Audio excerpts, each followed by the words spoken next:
Hey everyone, welcome to You Said What, where we look at the most memorable conversations and written interchanges in our lives. First off, I want to thank our sponsor, Pioneering Collective, an executive thought leadership firm combining personal PR, coaching, and networking to transform hard-earned wisdom into heavyweight impact. You can learn more at pioneeringcollective.com.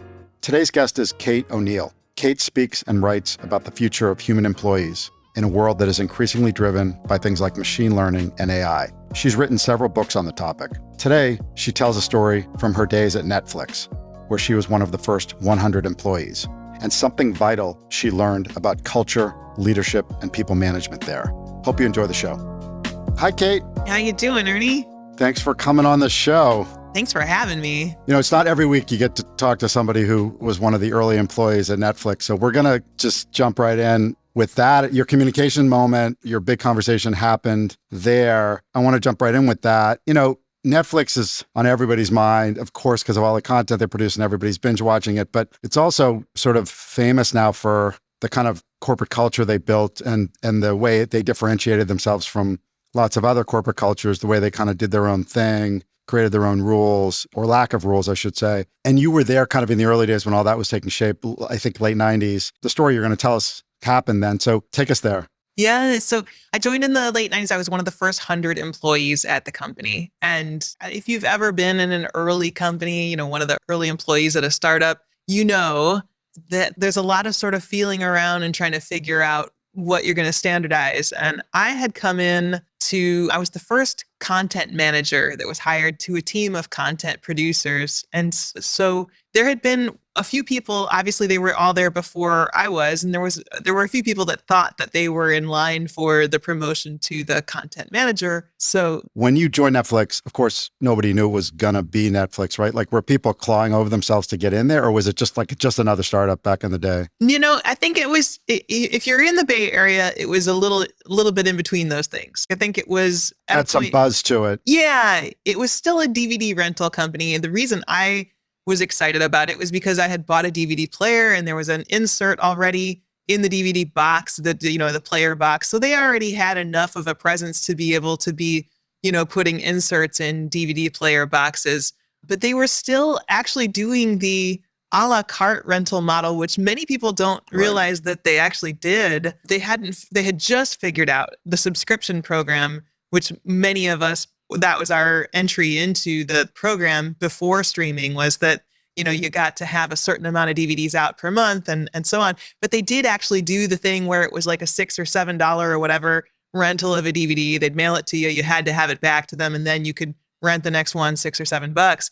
And when they did figure out that subscription DVD model, I knew it was on to something. I knew they were on to something big. And it felt like, anytime you see somebody just figure something out, it's real exciting. For me, I just sent them my resume and I said, I don't know what you need. Here's some things I can do. I'd love to just help you figure out how to solve whatever problem I'm relevant for. And at that point, I had a language education background and I had been working around content and, tech writing, and I was a web developer. And so there were all these kind of intermingled skills, but they figured out content management for me. And it was actually a really good decision. It was sort of this hybrid of information architecture, user experience, database relationship, editorial, sort of a weird combination of skills. So I came in and I was that first content manager. My team of content producers were good. They were all... This was a job that some other people internally wanted. You got it over some people who thought it was theirs. Correct. And that's what kind of brings us to the communication moment that really stood out for me, because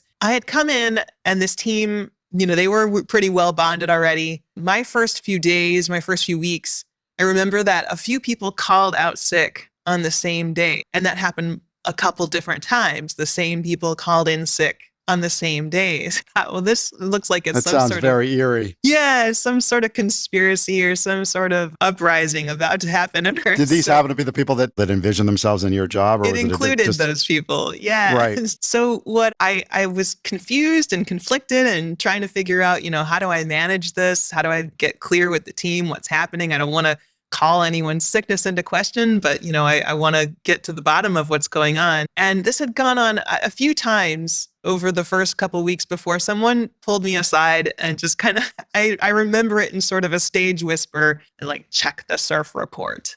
And I did. And I thought, what does this mean? But it turned out that the days that my team was calling in sick were days that were ideal surf conditions. And I just didn't know anything about surf life. I didn't know anything about what surfing conditions were or what that hobby was. But of course, that's one of the things about Netflix in particular. The Bay Area, Silicon Valley, most of the companies are San Francisco and down the peninsula. You don't get a lot of companies that get founded in the real South Bay, where in fact, actually, Netflix's history is in Scotts Valley, much closer to Santa Cruz, and a lot of the executives live in Santa Cruz. So it is surf country. It is really a lot of surf culture built into the history of that company. And I just didn't know it. So I pulled my team together and I said, I'm not going to pretend I know anything about surfing, but I gathered that that's something that many of you are into. And I'd love to understand better, just in the sense of, what does it mean for you to have that time? What time do you need? Is it something where you take the entire day? Is it something where you're done by a certain hour? What does this look like? So did they appreciate that, or were they think you were like an alien for even asking a question of like, how does this surfing thing work? Well, what is it? What goes on? I think it was a little bit of both, right? They were like, well, I guess it's good that you're interested. And, they started catching me up and really quickly, they were like, oh, no, we don't need the whole day. Usually we're done by 10, 11 a.m. And as soon as I heard that, I just went, well, then come in afterward. It doesn't make any sense to lose an entire day of productivity for just a long morning of your leisurely activity. If it's something that you want to do and you want to have that morning, just call in, say, surf conditions are great, going to go out, going to come in as soon as I'm done, and then just stay a little longer or stay until you get done what you need to get done for that day. And I think that mentality was pretty typical of Netflix management at the time. And I felt like I was really tapping into the DNA there by saying, it's not the apparent effort that you're making that matters. It's the actual effort. It's the actual results and contribution, plus the attitude, the morale of it. If you are here showing up and doing the job that you're here to do, and it's clear that you're doing it willingly and making a contribution, it doesn't matter whether you clocked in at 9:01 or 10:01 or whatever. None of that matters. Did you get the courage to kind of have that conversation because you were at Netflix? Or like if you had been at GE and you realized everybody was surfing in the morning, would you have felt like, like the sensible thing to do here is just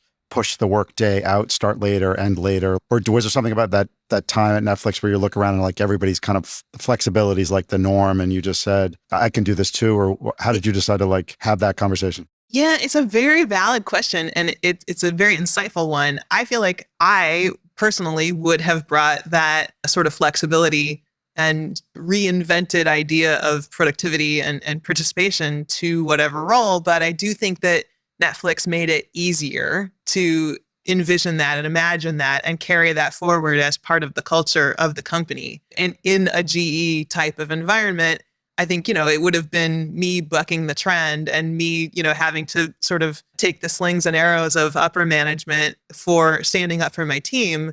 I didn't feel like I had to do that in this case. I felt like it was a pretty clear example of showing a little creativity and a little ingenuity as a manager to say, I'm making it work on both sides of this reporting structure. I'm making my team happy and productive.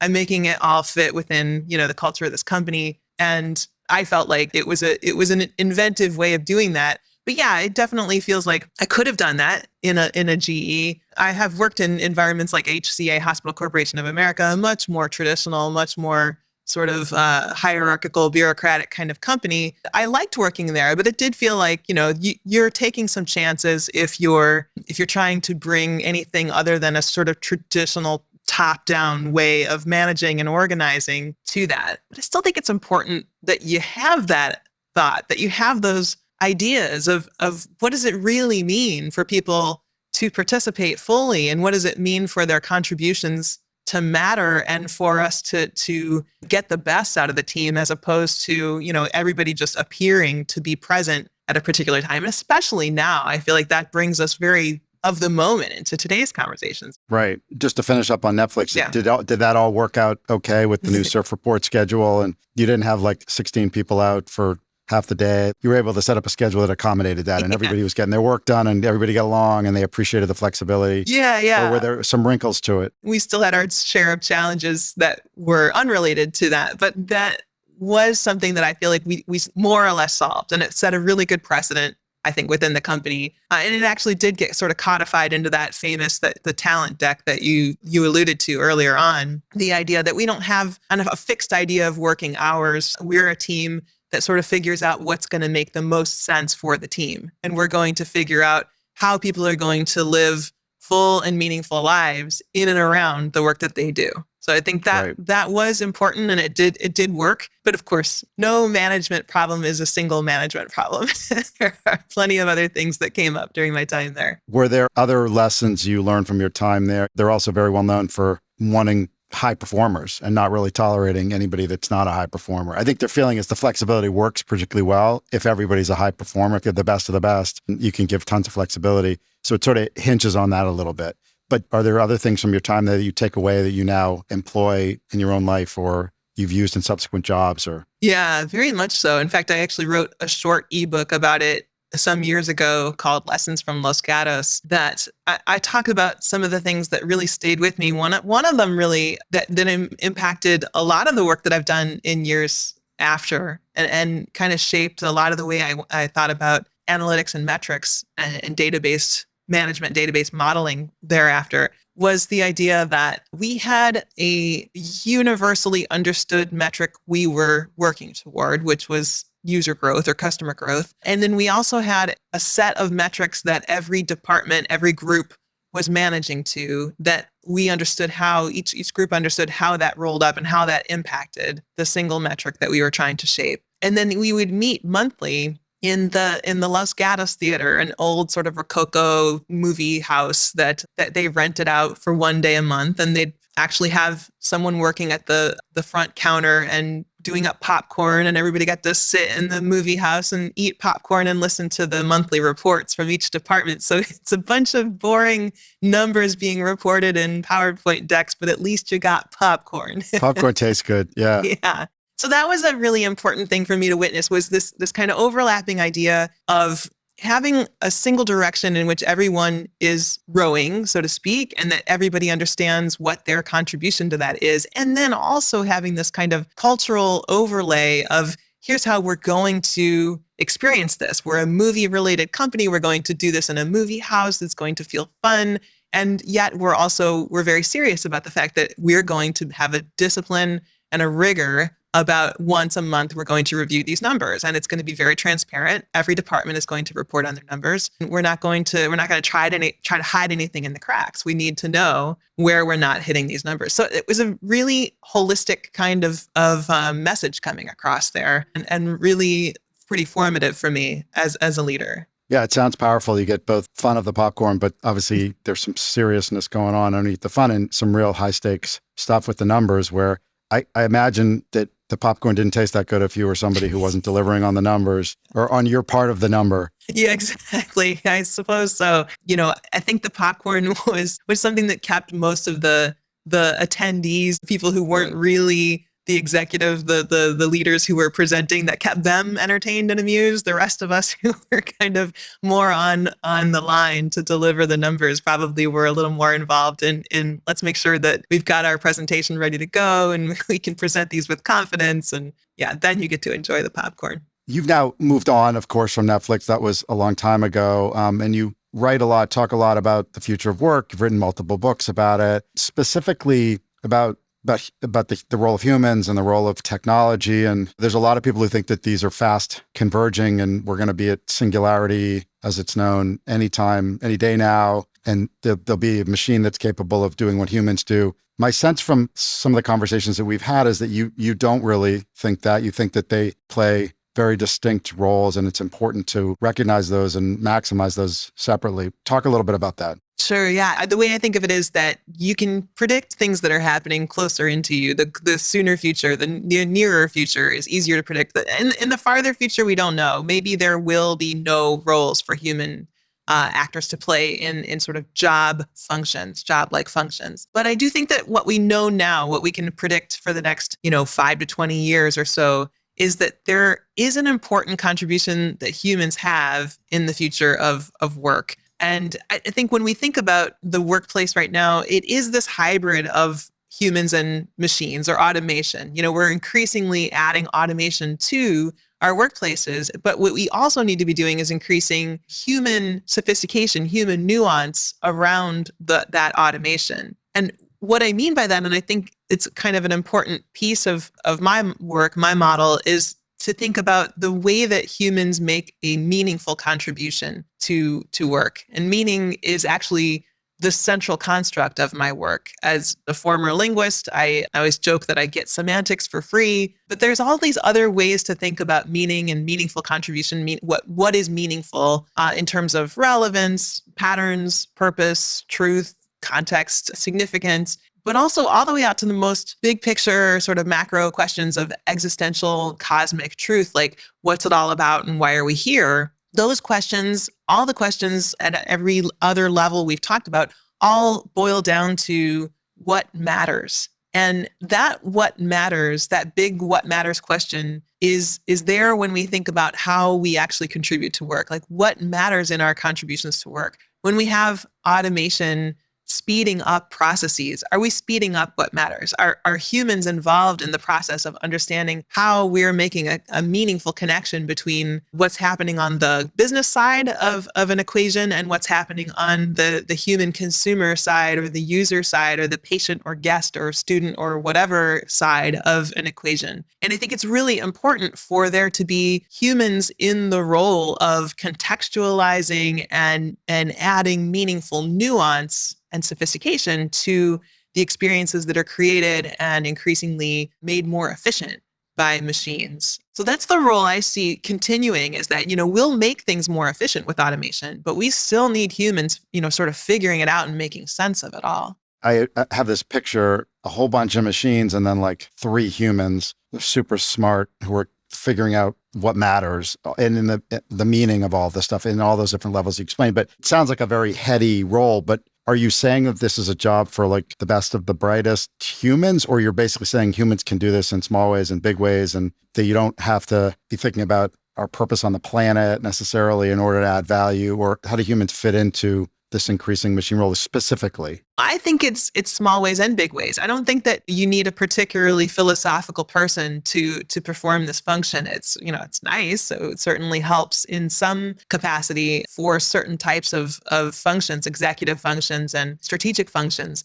But I'm talking about, this is an innate human capability. We bring this ability with us wherever we go. And so you've got something like people who work in customer call centers, for example, who the best of them, the people who are performing really well, are pretty efficient, pretty good at answering questions quickly, and they have some emotional sophistication to be able to glean, is this customer frustrated? Are they angry? How do I quickly change the demeanor of this interaction to where we end this call as quickly as possible for the efficiency of the company, but also on a good note, so that this customer doesn't walk away pissed off and, feeling like they had a bad interaction with the brand. And I think more and more we're going to see conversational AI. It's contextual judgment. It's a good sense of judgment. It's nuance. It's kind of emotional intelligence. All of those kinds of traits are going to be increasingly important in every work environment, no matter how much automation there is. I can't really see too many environments where there's not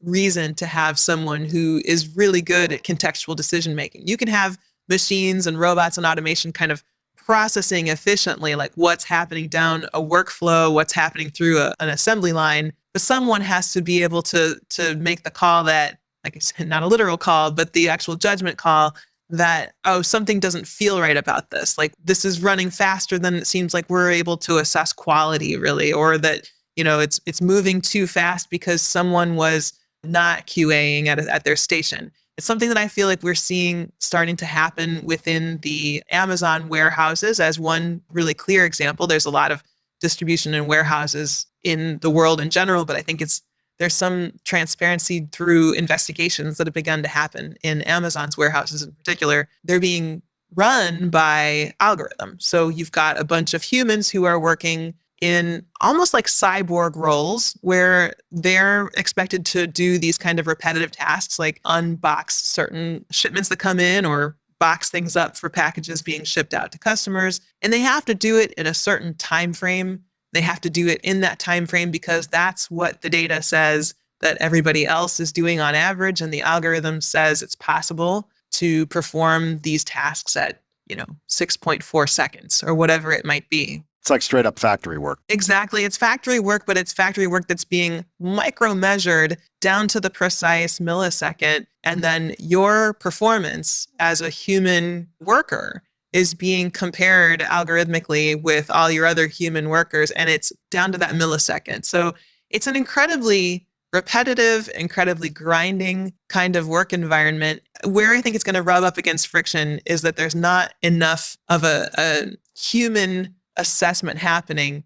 That one of the reasons why maybe it's 6.4 seconds today and not 6.7 seconds like it was yesterday is because Tommy over there hasn't really been inspecting all his packages correctly. And now the rest of us have to keep up with an arbitrarily fast pace that doesn't allow the quality that we're supposed to be having. And it's potentially the case that maybe Tommy got injured from the pace that he was trying to keep.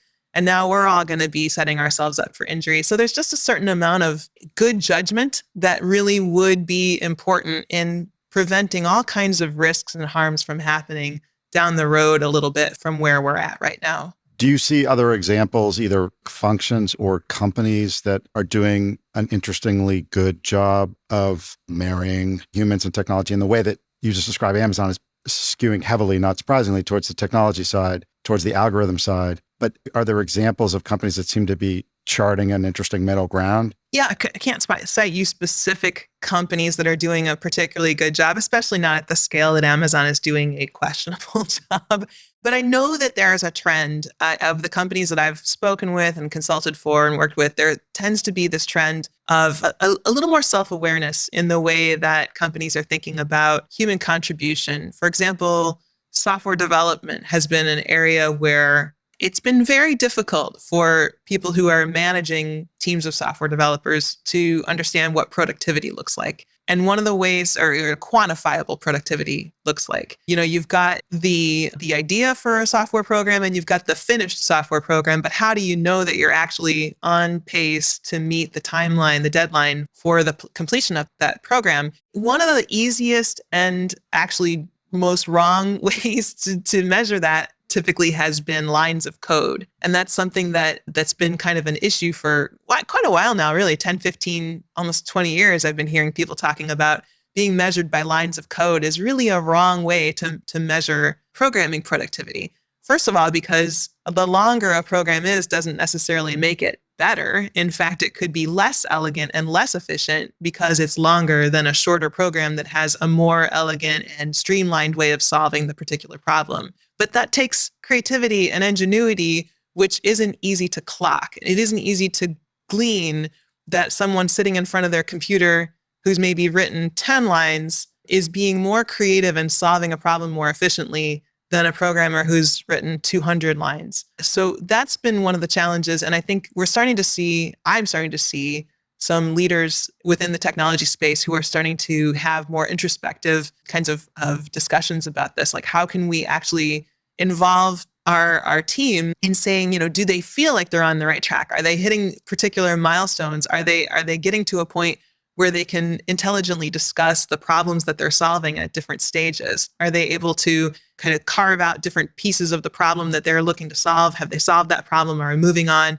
Those are the milestones that make more sense than trying to come up with some sort of discrete measurable unit. If you measured a writer in terms of the words he or she were contributing, which happens a lot in terms of journalism, Right. You'd get a pretty false idea there too of not just how productive they were, but how good they were at their job. Right. Well, it's interesting because companies get criticized on one hand often for not being more tech forward, more reliant on tech. And there's an obsession with tech and efficiency associated with tech for a lot of companies. But you're saying that a lot of companies aren't really, at the same time, they're not thinking enough about the humans in that equation and their human role as they start to get more heavy tech. Yeah, it's generally not useful to measure humans like in any way. What's useful is to measure human productivity or human output. But whatever you're doing to measure the work of a human doesn't usually take into consideration what we best bring to the table, which is creativity and problem solving and this kind of intricate, way that we bring meaning and nuance to what we attack, how we solve problems. But if we're measured instead based on, did we get the job done? Just coming back to this surf report thing, right? Like were my employees actually able to come and do the work that needed to get done and, meet their quota, their contribution, make a meaningful contribution to helping us hit the numbers we were supposed to hit? Yes, they were able to do that. And so it doesn't make any sense for me to measure the minutes that they were at their desk in the exact hours that they were at their desk. So that I feel like is the parallel here, is that so much of what we are finding ourselves heading into as the data becomes more available for, especially in these remote work environments, as people are working from home or in distributed environments more often, companies are leaning into quasi-surveillance. Are you spending more time in this particular program than that particular program? And does that say something about your productivity? That's entirely, to me, a wrong-headed way of going about this. There's no way that's going to get us better results in the end than having clear, direct, honest communication that engages people and asks them to be fully participant in helping shape their meaningful contribution to the job they're doing. You mentioned the Great Resignation. What does all this have to do with the Great Resignation? I mean, there's a huge labor shift going on as people leave jobs, go to new jobs, change industries. Yeah, I think the Great Resignation is such a thorny topic. It's got so many things going on in it. But one of the things that always strikes me is the Great Resignation is happening in the trailing time of a pandemic, right? Which the pandemic put a great amount of stress on us to merge our work and personal lives. Many people were working out of their homes substantially for the first time, and we're trying to figure out how to deal with school-age kids or how to deal with health issues that were cropping up at the time, whether they were getting COVID or trying not to get COVID. And these kinds of things placed an incredible amount of strain on everyone. And I feel like we just haven't dealt with that. One of the things we've talked about on my program, the Tech Humanist Show, recently is around mental health and the technologies that people have been developing to try to help with mental health, but actually are creating an entirely new set of challenges around privacy and interfering in mental health in sometimes deleterious ways. But we have a mental health crisis, and it has to do a lot with the sense of burnout and the sense of exhaustion that people feel after going through these last few years. So I think that's a really important consideration that employers, if they want to retain the talent that they have, need to be thinking about how to make sure people have some time and space to process what they've just gone through and what they're going to continue to go through in some smaller way over the next whatever period of time. And then I think another thing is too, that if we do understand that the most important part of human work is our sense of contribution, our sense of meaningful contribution, then an awful lot of the reason why people may be finding themselves leaving some of these jobs is that they don't feel like their contribution is meaningful. They don't feel like they're being assessed as meaningful. They don't feel like they're in a situation where they can size up the, in many cases, death and loss that they've experienced over the last couple of years, that they can size up the work they're doing and feel like it has meaning. And I think that's a really important crossroads for us to come to try to reflect on how do we have an honest assessment of the kinds of ways in which we're allowing people to create their own destiny with the meaningfulness of their work. How can we help people feel like they're making a more meaningful contribution? How can we help people have a more meaningful contribution in their work? And if that is impossible in the role they're currently in, then it probably is for the best that that person go and seek other employment or find a different thing that they can do with their time. But if you can't find meaning in the job that you're doing, then it's probably not the right job. Plenty of people can find meaning in, what I think people might call menial or repetitive work. Plenty of people can find meaning in that. I'm not at all saying that the work has to be heady or intellectually challenging or whatever, as long as you can find meaning in it. And I think that's been the challenge we've seen in the last couple of years. Thanks so much, Kate, for coming on the show. Thank you, Ernie. There's so much talk these days, spurred by the pandemic, about how employees are being overworked and they're losing their passion for their jobs, the proof is in the Great Resignation. People are leaving in droves for more rewarding experiences. And executives throw up their hands wondering, what do we do about all this? One pretty obvious thing they can do is to be more open to different work styles. There isn't just one right way to get a job done. Clearly, there's room for managers to be much more creative when it comes to accommodating, even celebrating different work styles. Got a conversation or written interchange that changed your life? Let me know about it so we can feature it on the show. Thanks for listening to this episode of You Said What, and I'll see you next week.